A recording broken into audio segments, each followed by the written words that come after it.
Howdy there, YouTubers. I'm working on a 1996 Ford Ranger, recalibrating gauges, making sure that they still all work. Like I said, I'm letting the magnets and letting them fall just to make sure they all work, which normally you can take this magnet, magnetize it all the way down. That's recalibrated because my gas gauge has not been working. So what we've been working on here, like I said, came out of an 03, 04, and up. Ford Ranger, Explorer, they all got the same principle. Like I said, I'll show y'all a good magnet tutorial video that tells you that your gauge is working. Get it where it's all the way set up, and then pull the magnet off. Same thing with your speedometer. And let it climb slowly to make sure that it's completely in calibration. So far, so good. I got to move it up just a bit,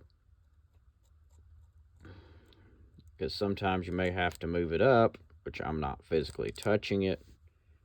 It's going all the way, which is great. And I can take this magnet, go all the way up. Okay, now it's going to fall, which we want it to spin back around the other way.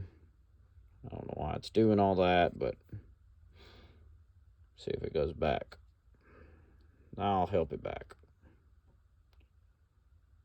Okay, we're going to go back to recalibration mode. Stick a magnet. I got to scooch it up.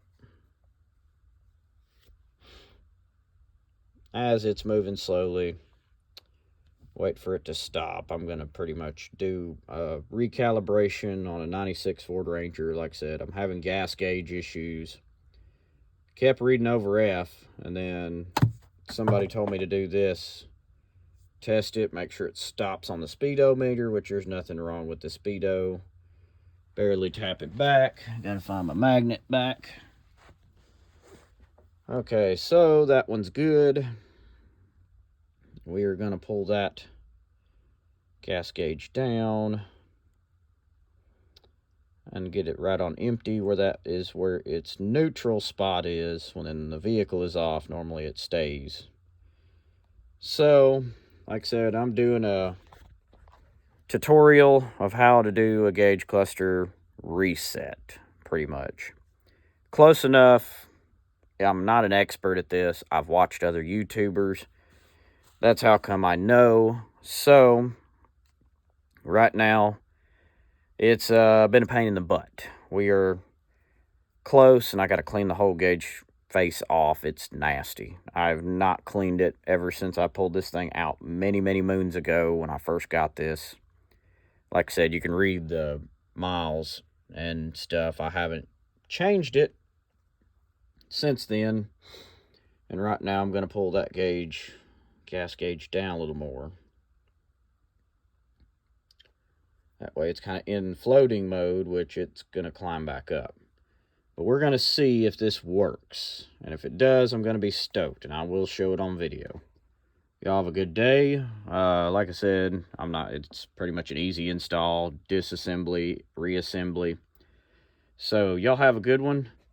Like, share, and subscribe. We're doing something different today in the shop. I had to put this in the shop because I had to grab little micro tools that these things take. So hopefully y'all have a good day out there. I'll see you on the next one. Catch you guys later.